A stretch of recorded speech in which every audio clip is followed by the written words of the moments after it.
Good afternoon. Hey, friends. It's so good to be back with you guys.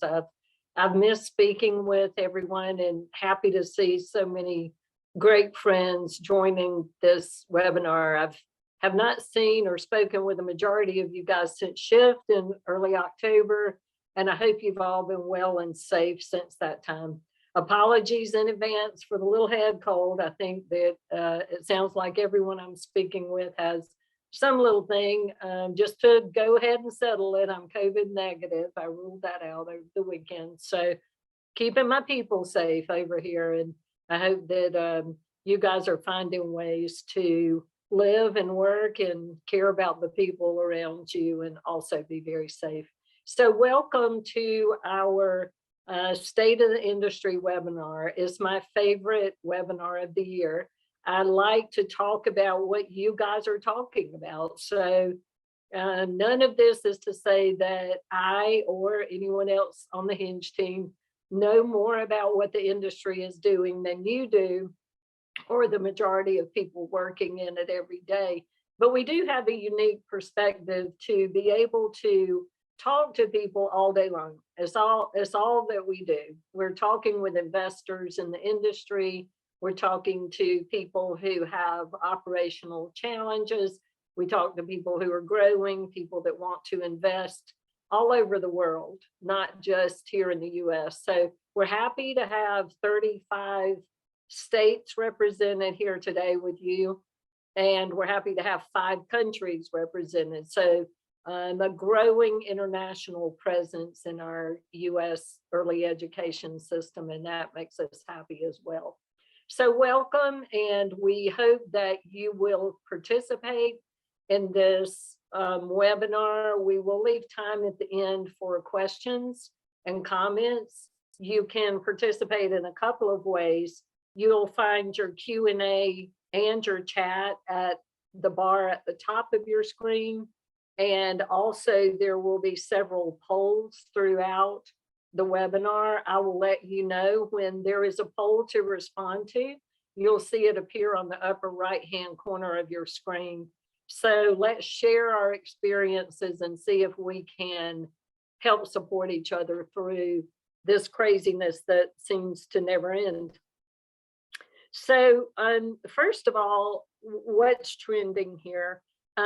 We want to get started with a couple of things to look out for, opportunities from the team at Hinge. I want to speak about what we believe are current operational trends and changes in the industry. I will speak about what we have seen in action as transactional trends in the last 12 months. And I'll give you my predictions for the future.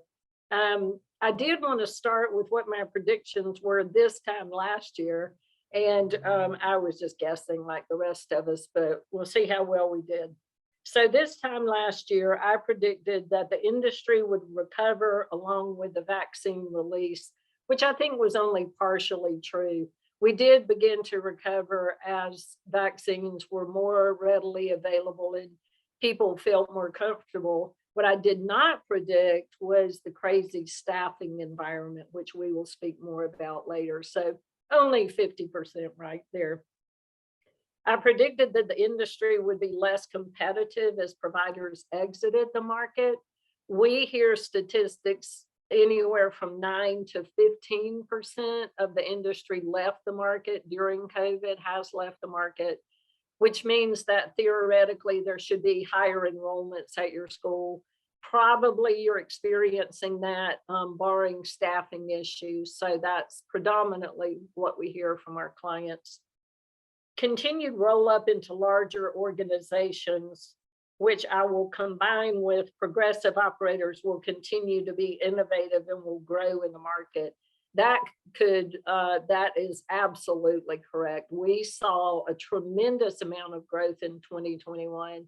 I'll give you some statistics from the Hinge team on the experiences we had in helping people exit their business and their real estate. And there were just as many and more transactions outside of our company, of course, but the excitement around the industry continues to drive processes and prices and interest in our industry. So more to come on that.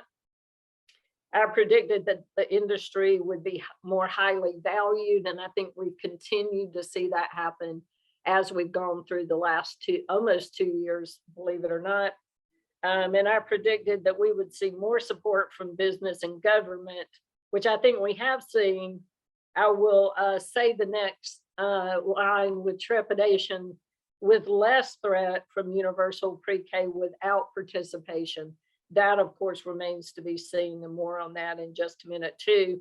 But that's where we were this time last year. Those were pretty safe predictions. I usually stay away from controversial things like interest rates and capital gains and legislation, although I do have opinions there, so I can throw those out too. But looking forward to this content on the things we saw last year, where we think we're headed for the future, and hopefully some of that information helps you to be a stronger operator and support families and children better. It's a very stressed world we're in. And so to operate with strength and grace is a very difficult thing in the industry. So if anything that we have to say helps you at all, then we'll feel like we did our mission. So Hinge News. I was so happy to participate again in writing the annual What's Happening in the World status report for-profit childcare for the January-February issue of Childcare Exchange. That article has come to me. I don't think the publication has come out. At least I haven't gotten it. If you guys get the article and the magazine, you should see that soon. The article, I'm very grateful for the CEOs that participated. We compile each year a list of the top 50 in size companies in the US, and we get their opinion on what's happening in their world. So a couple of noteworthy things from this year's article, and I think you'll find it very interesting. I couldn't help but start the article with a quote that says, "It felt like starting the business all over again."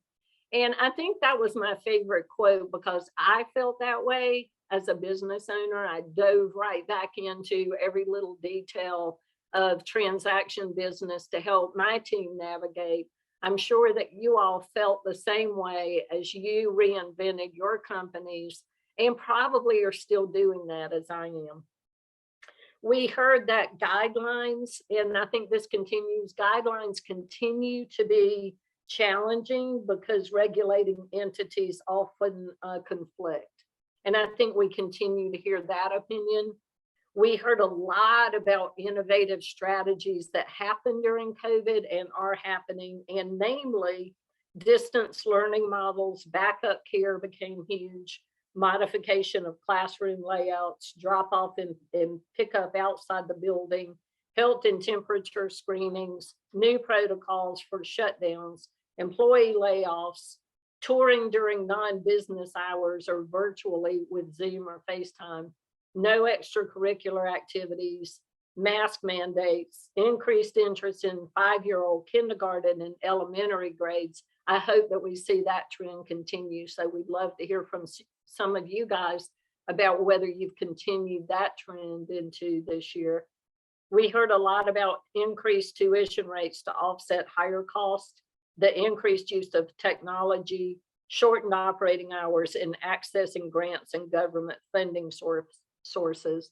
There were a lot of comments on the staffing crisis, as you can imagine. And in the years that I've helped co-author and now author that article, 2 themes have been predominant, and it's been the staffing crisis and the threat of unfair competition. I think until this year, unfair competition ranked #1 with staffing challenges as #2, and that has flipped for this year. And I know that you guys are feeling that too. We had a lot of comments about growth in the sector, and we actually saw that happen during the year. And then we ended with just a real strong optimism for the future. And I also hope that you guys are feeling that as well. I tend to be an optimist. You'll probably more often than not get the positive thoughts from me rather than negative, but that's okay. Other people will put the flip side out for you. So look out for that article. I think you'll find it interesting. We're already planning for our next shift conference. We're excited to be in Park City, Utah next year, December 6th through the 9th. We were there recently to do our pre-planning. Think skiing, outdoor fires in the snow, Christmas decorations. We're at a beautiful lodge, the Stein Eriksen Lodge there in Park City. And we're just so excited that you guys chose to join us this year. We had a sold out crowd this year. We're expecting that again next year. We learned a lot. We supported each other, and we just had a very good time. So put that on your calendar. We'd love to see you there.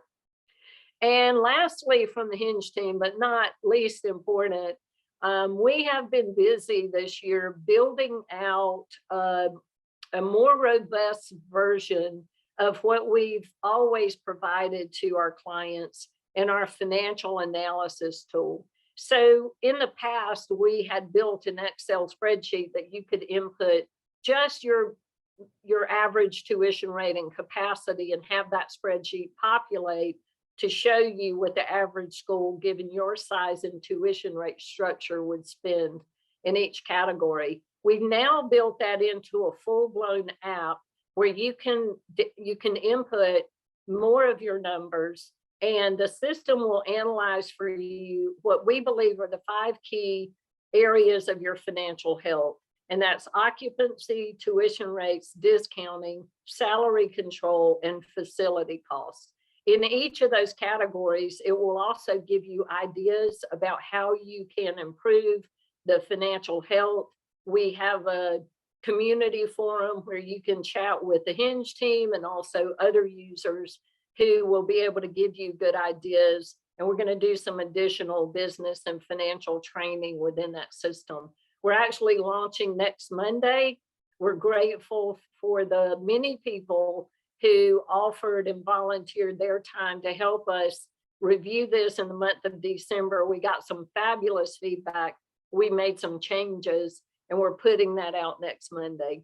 So we're super excited about our framework platform and hope that you guys will choose to join us in that. So let's talk about what is going on from an operational standpoint. What's happening in our schools? How are we making it? What are our challenges?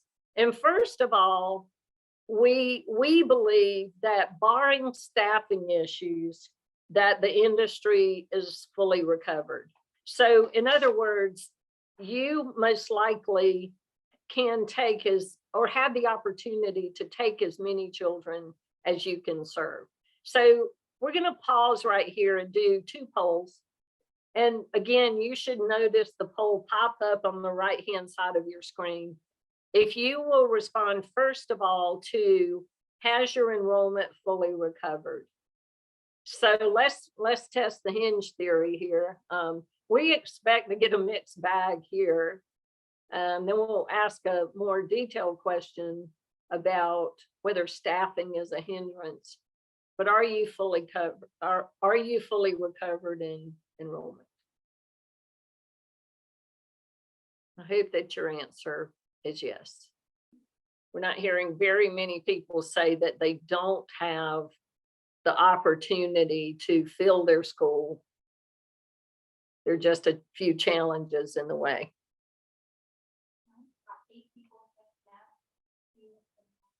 So the majority, it looks like we've got about 80%, 55% saying yes, 45% saying no. So let's ask a more detailed question. So look for a second poll pop up. Are we ready for that one? I have a most wonderful support system over here.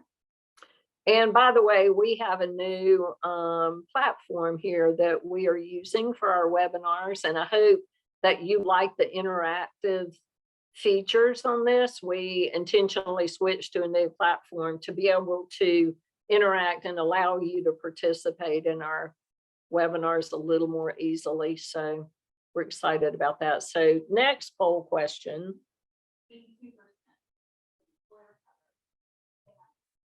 Oh, we've answered already. Amazing. Okay. So of the people who are not fully recovered, 82% would be fully enrollment recovered if they could find enough staff. So we are hearing constantly from providers and clients that they are having to turn parents away. They're artificially holding enrollment down. In some cases, they have to turn people who are enrolled away at the door because they literally don't have enough bodies to help there. So really big issue at a, I would call a crisis situation. So here we go. Staffing at a crisis situation, investment in culture and advancement opportunities for your teams are vital. So it will be outside of the scope of this webinar to give you ideas about your staffing. I will add that we're hearing about more mental health issues. Those are increasing. We hear about no-show interviews and we hear of walking off the job. Those have always been things, this is my 36th year in the industry. And we've always had a chuckle or two over the person that went to lunch the first day and never came back. We're not chuckling anymore. It's not the exception anymore. It's more of the norm. And it's at a level where it's making doing business incredibly difficult. I will say that it appears to us that providers who are killing it with their culture, their support of staff, and the creation of career paths for their teams are doing much better than others. We did a great session at Shift on career paths and other strategies related to teaming. And those are some things that the team at Hinge can support with. I would tell you to seek out some ideas because there are some fabulous ones, but we believe we're at a crisis level in that area. Another thing that we're super excited about is we do see more employer participation. So not just increasingly recognizing the value of childcare, but supporting their employees in that way. We've gotten I would say the last half of 2021, a tremendous amount of outreach from employers who want to find ways to invest in childcare for their employees. So could be an area of opportunity for you if you've considered some employer collaborations. There are some wonderful models that you can integrate into your existing school. There are things that you can do to work with nearby employers to do childcare for their employees only. So there's some great models there. We're expecting some funding to follow those initiatives. So that might be an area for you to consider if you're in growth mode in your company. We are hearing, and here's where I get preachy for anybody that knows me, but I'm your advocate. And I know I just heard this morning childcare in California is more expensive than rent. And I know maybe I shouldn't feel this way, but when I hear that it's more expensive than rent and it's more expensive than a college education, in the back of my head, I say, well, good, it ought to be. There is nothing more important, more valuable than the education and care of very young children. And I will sit down off my soapbox because I could keep going on that one.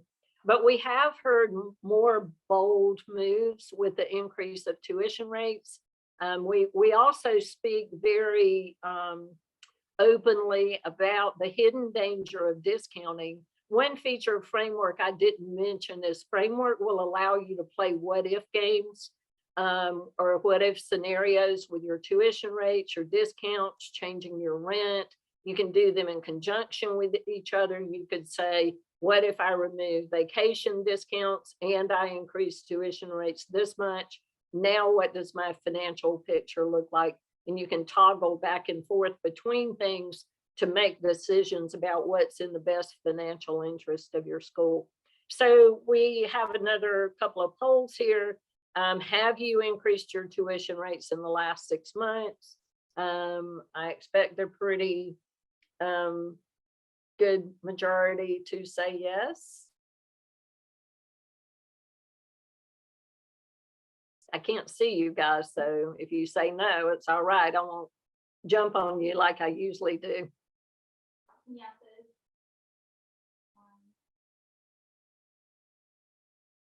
75% yes.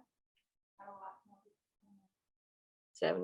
75% yes so far, so majority yes. You know, I think we're at the point where 86% yes. So I feel like in the future, we've been our own worst enemies, and owners have sacrificed themselves for the benefit of their families. And my heart feels for families too.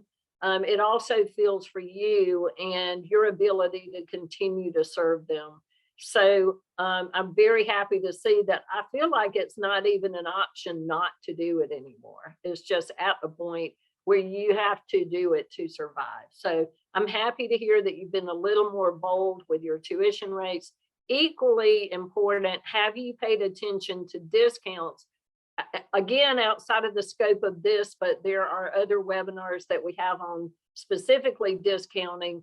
The industry has trended away from some of the discounts in the last 10 or 15 years. And I would just say that if you're still discounting a lot, I like no more than 8% of your revenue. If you're discounting a lot, find out what trends are there and be your market leader. Don't worry about that your next door neighbor is discounting in a certain area. Just be the best and be bold about what you do. So anyone eliminating discounts? Most people haven't. Yeah, okay. Most people have not. Okay, so 75% have not. I will just say this is a huge area of opportunity for you, unless you're a couple of my friends who say, I don't discount a thing. And I am not joking when I tell you that. I have my good friend, Michelle Blank, who comes to a lot of our events, scared me to death in the middle of an event when she stood up and said, I eliminated every discount from my school. And my heart just stopped beating until I said, how did that go? And she said, fine, I didn't lose a soul. And then my heart beat again and I was happy for her. But I asked her why she did that. And she said, you told me to. So that was a scary moment. But I'm not sure I suggest you go that far. I think discounting for staff is still very important. We can't do enough for staff, but I'm all for any other discounting going away. So consider that, learn more about where the industry is shifting in its discounting.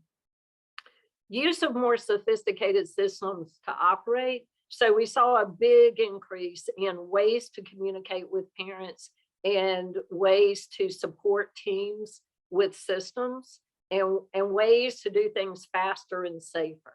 So we also saw a corresponding industry increase in investment in technology companies from private equity and other investors that focus on the industry. So be sure that you're staying up with market ways of providing your care with more sophisticated systems. Okay, so let's talk about transactions here.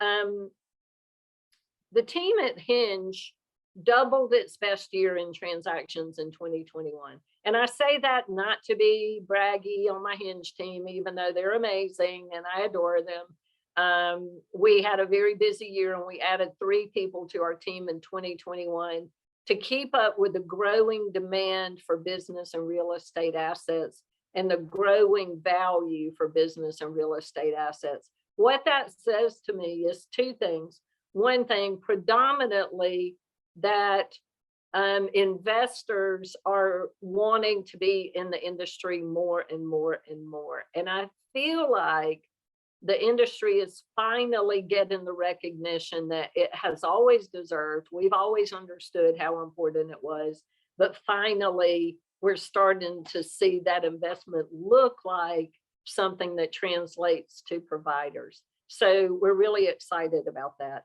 We're headed into 2022 at 74% above our first quarter 2021. So all that says is that we're just on a, we're on a boom growth here in transactions, and that thrills me for people who are looking to exit. The second part of this is that demand and prices are increasing. Business is becoming much more difficult.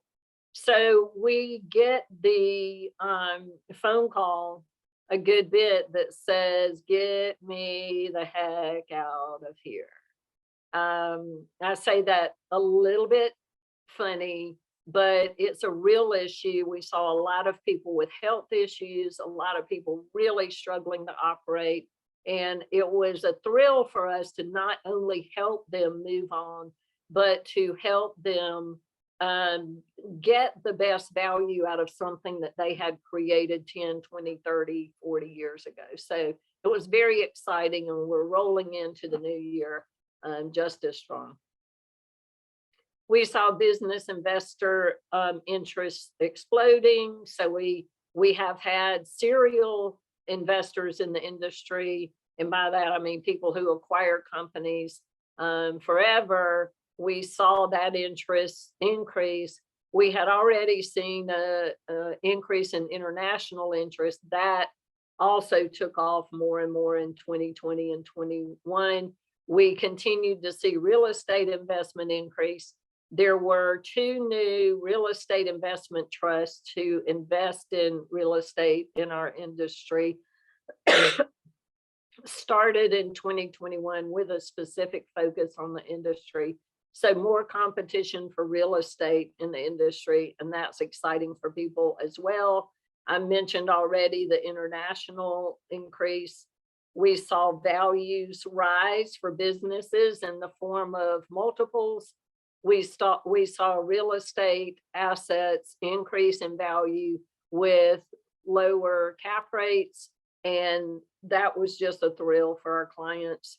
We saw, I mentioned this already, investors involved in more technology companies. So I think you can continue to see technology boom from the people who already had technology and people who are doing more to invest. I think I forgot a poll. Going back.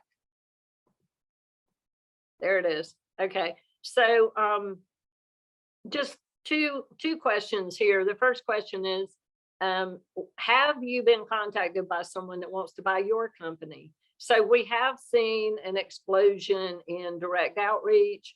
Of course, because it's the work that I do, I believe highly in the value of having a partner like Hinge when you go through a business or real estate sales process. We also know that buyers have gotten super aggressive about going directly to sellers. I think they're smart. I would be doing the same thing. If I were in their shoes, I would want to avoid a competitive process as well because it drives the price up. So I'm not criticizing them, and some of them are right here on our call, and we love them all. So poll here, have you been contacted recently from someone? It doesn't have to be an institutional company or a large company, anyone wanting to buy your business. Has that happened to you? 52% say yes. I'm not surprised.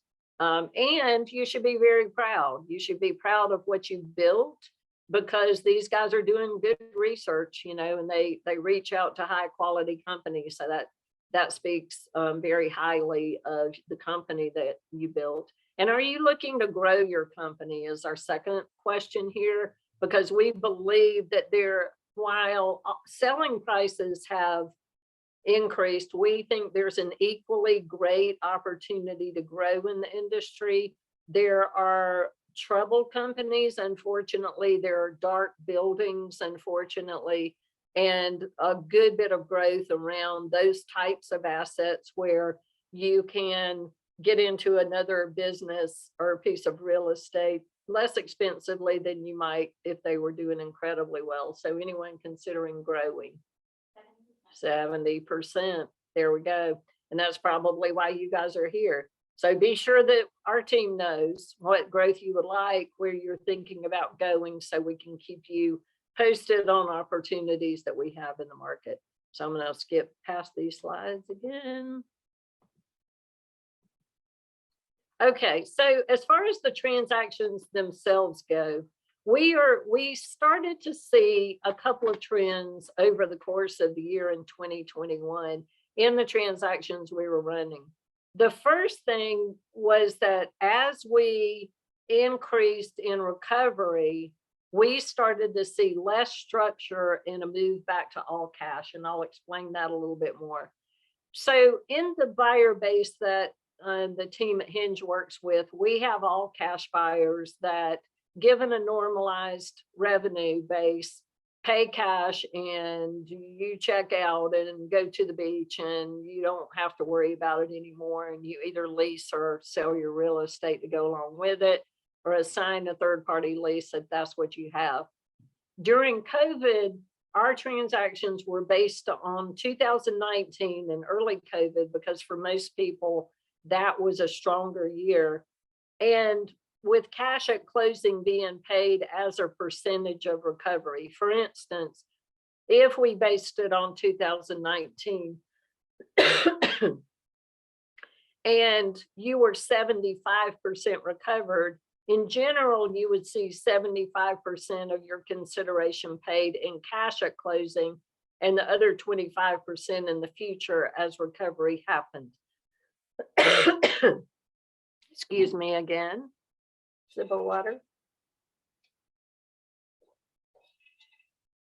As we moved through the year in 2021, we saw some companies whose better year was 2021 over 2019, and also companies that were fully recovered. So as we looked at the trend of our transactions from the first half of the year to the second half of the year, we moved more and more from cash plus revenue in the future to all cash at close by the time we got to the end of the year. So we started to get back to what the transactions looked like pre-COVID, which is great, unless we have a company that's new and growing and ramping. And that was always the case, that if they haven't realized their full potential in their company, they might see some of their proceeds in the future as recovery happens. So that was a trend that we saw in 2021. We also saw processes become more complicated, mainly because of confirmation of recovery data. So over the last 10 years, there really has been an explosion in how difficult and complicated a diligence process is to go from contract to closing your company. And I have to give a big shout out to our transaction manager, Carrie Pergerson, and our financial team led by Rusty Bailey, our financial analyst, who manage that process and check every form and every bit of information provided and defend the numbers in the process, and really are the support system that prop up a very complicated process and get through it beautifully, almost never have an issue, and close everything that they get under contract. So it has gotten much more complicated. The complication we saw in 2021 was to do more work around recovery and verification of recovery. Another interesting trend that we saw, and this relates to the monies that have started to hit the industry from states mainly. We're starting to see states pass money out. Usually they're in the form of monthly payments over a certain amount of time, mainly 24 months is what we're hearing. The majority of those started in the summer or early fall. And because of those, there are two types of ways you can sell a company. You can either sell its assets, which are the things it owns, buses, furniture, fixtures, equipment, and goodwill, which is where the majority of the value comes in, or you can sell the stock of a company. Historically, we ran very few stock transactions. The beauty of stock transactions is that the seller's usually tax advantaged.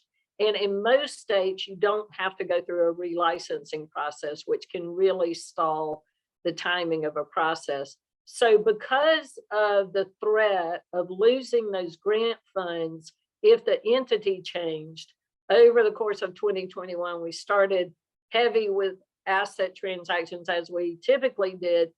And by the time we closed out 2021, the majority of our transactions were stock transactions. So that's another good move. If we want to say anything good that has happened for people during COVID, I'll give it that, because that has been a positive move in the industry as far as transactions go. Okay, well, here we go. Let's throw out some predictions for the future. I think I'm again probably a little bit vague, but I love to hear what you guys have to say. I'm hesitant now to put timelines on things. This time last year, you might have heard me say that I thought we would be fully recovered in September. Again, the thing I didn't predict was the staffing issue. It might have happened if we wouldn't have had that, but hey, better 50% than nothing. So I believe that the industry will continue to be recognized as vital to the economy. I believe that it's the reason for the increased investor dollars that are finding the industry. I believe it's the reason that values are increasing. I think it's the reason that you'll continue to see businesses invest in childcare and early education for their employees. I think that we will continue to see dollars follow the industry, and the recognition that without this part of support for the workforce, we can't prop up the economy. I think we'll continue to see government grants and subsidies increase.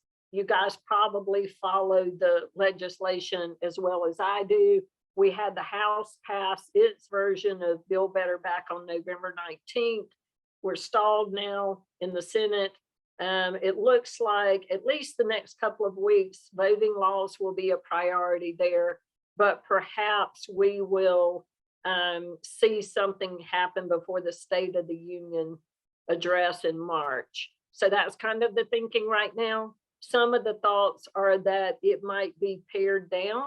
We might see a lesser number, but it might be more sustainable instead of burning off over a certain number of years. Some other predictions are that, as we know, some states may not take the funding, especially if they have to match it. Early initiatives then allow counties to override the state and take the funding anyway. If there's no matching component, we probably won't see an issue there. We have seen several states changing their subsidy funding not to be tied to attendance, and that's fantastic. Historically, in the states where attendance was the driver of the subsidy payment, it's really difficult to make that work. So we have seen already a move away from that. New Jersey is an example. So less paperwork, less loss of funds, less chasing parents for money. We're seeing COVID protocols are continue to vary greatly by state and health department. So you really have to drill down into your state and get to know the people who you need to be asking questions to if you have an event. But we do believe that regardless of what it ends up looking like, government grants and subsidies will increase. We're already seeing that in some places. We had the pleasure as one of our two keynotes at Shift to have Radha Mohan. Radha is the executive director of ECEC, who is the main lobbying group on behalf of the industry. And Radha is just a powerhouse in Washington and keeps her finger on the pulse and helps us with resources so that we can be doing things locally and in our states because that's where the decisions are going to be made. So watch the national news, but just know that the decisions on how the funds will be spent are going to be made in your state. Hopefully you have a strong state association working on your behalf, but don't let that hinder you. Get some resources, and I'm happy to align you with some people who can help you with some talking points and ideas about how to get involved in your state. We mentioned already the increase of support from employers. I believe that will increase. We're actually seeing some examples of that already starting into this year. I think that we're going to see universal pre-K, if it comes, to include participation from multiple stakeholders. We could call this a mixed delivery system, similar to states who have instituted universal pre-K. It generally can't be delivered without participation from a mixed delivery system that could include private, for-profit, and nonprofit childcare. It does tend to have a drain on the financial picture, at least in the short run. And that's something to look out for. We're hearing a lot of talk about unfair competition from universal pre-K. Frankly, I've heard that for my whole 36 years in the industry. And generally, we don't have a global issue. Are we going to have one this time? My prediction is no, not without participation. I don't think that we're going to be taken out of business. I also think that COVID has helped us, in the way of legislators understanding that if they take 3- and 4-year-olds out of our system, they won't have a system. We can't stay in business and provide care for infants through 2-year-olds. It's not economically feasible. You are losing money most likely on your infants and toddlers. Maybe you're breaking even on 2-year-olds, but 3s and 4s are necessary for the financial picture to work in most schools. We believe that our national groups and super regional companies will continue to grow. We have already seen that. We've got a lot of those closing on assets in this year. We also have new international organizations reaching out to us, wanting assets here. We have a couple of transactions right now under contract to close in this year with international groups. And we think that the very progressive operators will continue to be innovative. They'll continue to find ways to do things easier and faster. They'll find ways to create a better experience for children and families. And we just think that we will continue to see that explosion that we saw during COVID continue as we go. So before we leave this slide and take some questions, I'd like to know how you're feeling about the industry, and just in general, are you feeling more positive or more negative about the future of the industry as we roll into 2022 with the threats looming, the potential threats, with support being pushed out in a lot of places, with employers stepping up, with the ability to increase tuition rates? How are you feeling in general about the future of our industry?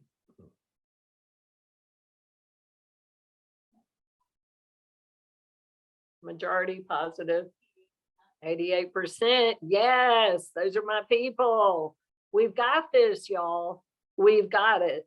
So I'm a business owner right along with you guys, and it was a challenging 2 years for us as well. You heard me say that we did well financially. I'm hearing some of you say you did well financially, and that makes me excited. We also worked so hard, and we're tired some days, aren't we? And we had to navigate a whole new world. And that's both a threat and an opportunity. And I hope you, like we did, see it as an opportunity to do new things. We're pushing out our framework app. We're moving into new areas that we haven't been in before. We're adding team members. So I hope that you're feeling just as optimistic and investing in your company. So let's jump over to some questions from you guys.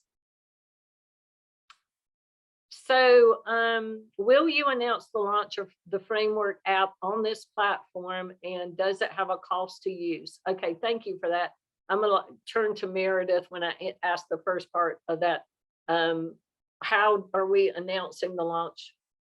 Through our e-blast, so as long as you are subscribed to our newsletter, you will get. Okay, so there'll be an e-blast going out. I have to look at people a lot smarter than me when I ask questions like that.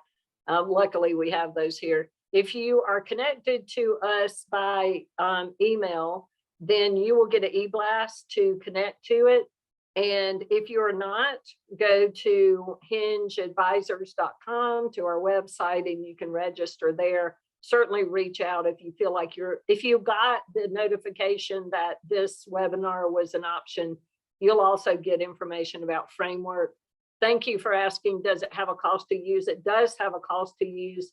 This is a little bit different from typical Hinge protocol. We've tried really hard to bring 100% of our financial and business content to you guys without charge over the years. We had a huge investment in creating this app, and we have set a cost for this. The cost is either $1,000 a year or $100 a month for one school.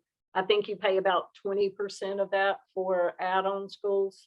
Meredith's reading over here now, so she doesn't know what I asked. So let's go with that. We'll go with that. $20. I was right. So good for me. 20% of that amount to add on additional schools. We want some feedback from you guys. We want you to feel like that it more than helps with your investment.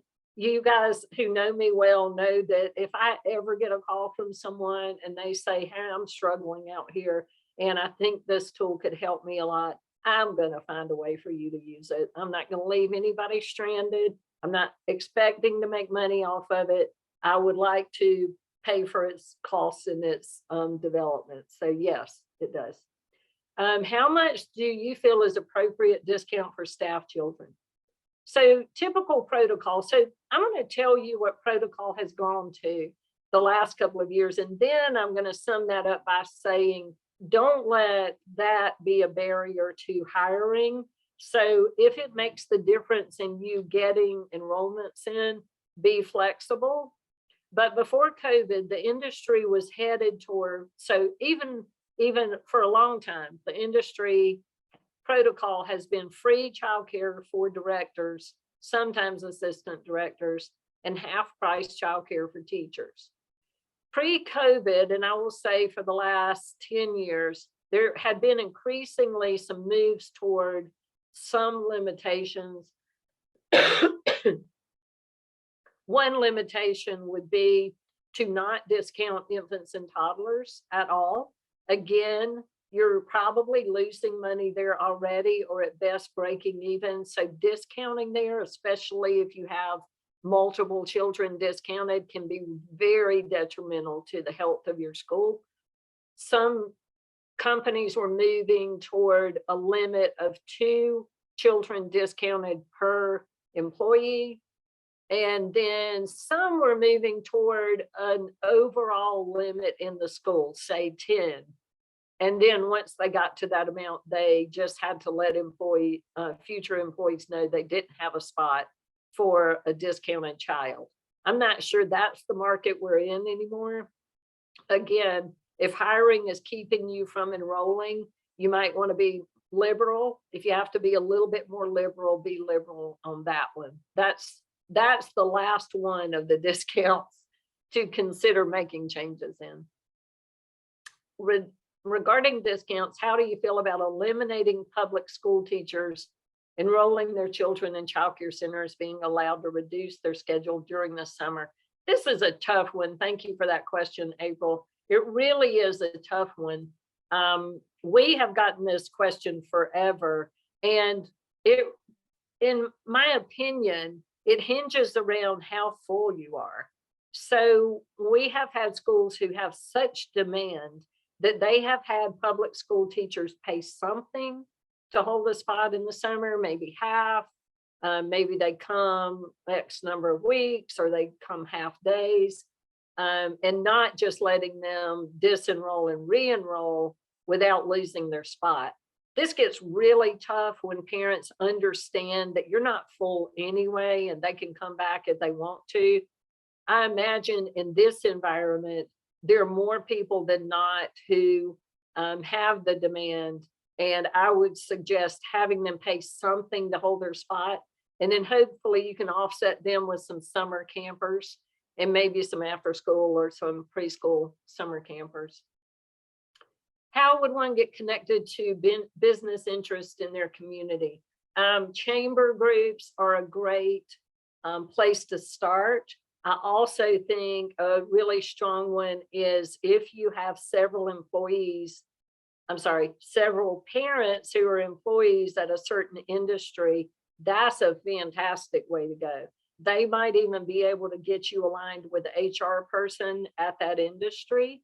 And perhaps you can start there when you have someone who can just make a good referral over. It's always easier than just cold calling, and but you might not find that to be that difficult these days. How are others charging parents for COVID closures? I don't want to speak for people, but I will just say, you guys can weigh in. Over time, we have seen different models. We have seen shorter and shorter amounts of time that closures were required. And since then, less and less of our clients discount or don't charge. So you guys weigh in if you have a different thought about that, or maybe there's a time limit on it, or there's more of a hybrid where we started out with you don't have to pay. We've moved into the direction of a hybrid, or of maybe you have to pay some or you have to pay all. So we've definitely shifted in that direction. What is the best approach for determining whether to sell a childcare business or grow the business as an investor? First of all, and thank you, Jill, for that. First of all, find out what your business is worth. I will just say that the team at Hinge performs business and real estate valuations for potential sellers without charge. It's a service that we provide. It's a good thing for you to know what your business would be worth in this environment. So armed with that, that might make a difference in your decision. I would start there. For a lot of people, it's either a resource or a bandwidth issue. And by bandwidth, I mean, can you do it well? Do you have the people to do it? Do you have the resources to do it? Can you come in and be absolutely sure you're going to be successful? And do you have the energy to do it? So for a lot of people, it's money and it's bandwidth are their two primary drivers. I think it's a great growing environment, but we've been in a great growing environment for great operators for quite some time. What will the impact of the looming rate increases have on the ability to sell and the valuations of preschools? So looming rate increases, I assume that means tuition rate increases have on the ability to sell and valuations. Well, if you're asking about tuition rate increases, it drives interest. So there are a couple of things. If you're in a process and you're thinking about selling, increasing tuition rates or doing it during the process, nobody wants to buy and then be the bad guy and do it. So you need to do it when you start the process or do it during the process. Any hint of growth opportunities, maybe you've identified a new site or a new potential school to buy. So investors are always super excited if they're not only getting your school, but they might be getting something else. Maybe you can add a new program. Maybe you have a Head Start collaboration coming up. Maybe you are working with a public school in your area. Maybe you're working with a business. Maybe you have found another company to buy. And maybe you actually buy it because we're going to base value off the future that's expected from that addition. So any amount of growth just increases interest and increases value in your company. What were the different choices of selling your company or selling stocks? I'm considering what I'd sell for. Different choices of selling your company or selling stocks, etc. So again, the two ways to sell a business are an asset transaction or a stock transaction. I explained the differences there. If you want to sell your business and you're asking me the question about different buyer choices, then there are a lot. There are local buyers and people entering the market for the first time who are individuals who haven't been in it before, or local providers. The team at Hinge does not work with those. It does not mean that's a bad opportunity. We work with companies who generally pay all cash. They don't have to go get financing. They have processes in place already. They know culture fits. They know how to transition teams, their experience in documents and legal work. So those are all opportunities, and the size of your company dictates the types of those investors that would be interested in your company. We've also done a complete webinars on the options for selling your company. So take a look at that, one of those, if it's of greater interest for you. Are you aware of any new movements to inspire more teachers to come to the early education field? Hello, my friend Emily Habig. Long time go back in my history here with good friend Emily. I wish that I could help more with some resources here. I will go to my client relations team, who is much more up to date on initiatives for teachers. I do know there's some new training initiatives. There's some great resources in creating career ladders and helping those people understand their advancement opportunities. There are great resources in salary enhancements, bonusing, the behavior that you want to see from your teams. Those are all the soft issues that drive that person. I'm talking too much now, that drive that person both in the industry and keep them with us for the long haul. So I'll look for some and share those. Maybe a poll question: how many require employees to be vaccinated for employment? Let's do that poll real quick. Thank you for that, David.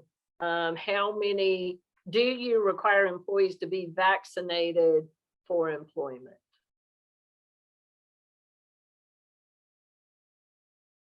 Great support system over here is programming that in. We have 1 minute left, and that will be a great last question to take.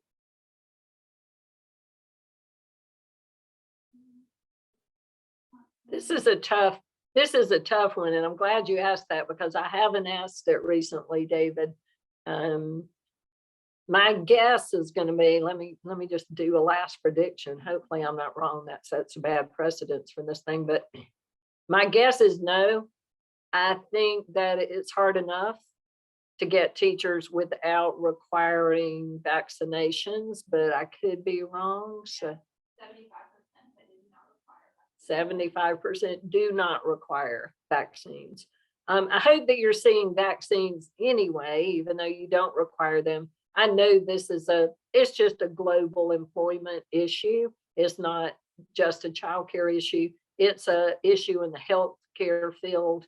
It's an issue everywhere. So interesting, and thank you for asking that. I wouldn't have guessed it was that high, but good to know.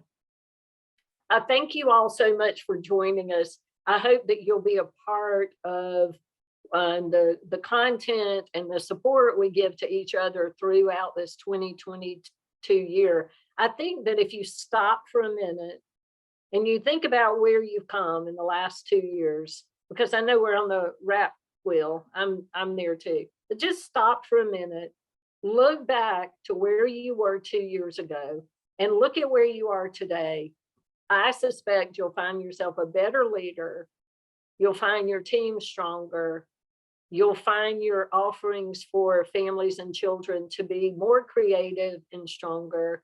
And I bet that you've elevated your position in your community and proven to your community and the rest of the world what it was you were doing all along and how valuable the service is that you have done for many, many years and will continue to do in the industry. So do that for yourself, then plug in. Please consider the team at Hinge a resource and whatever you need and wherever you're going. And we'll look forward to going there along with some of you. So take care and be well, friends, and we'll see.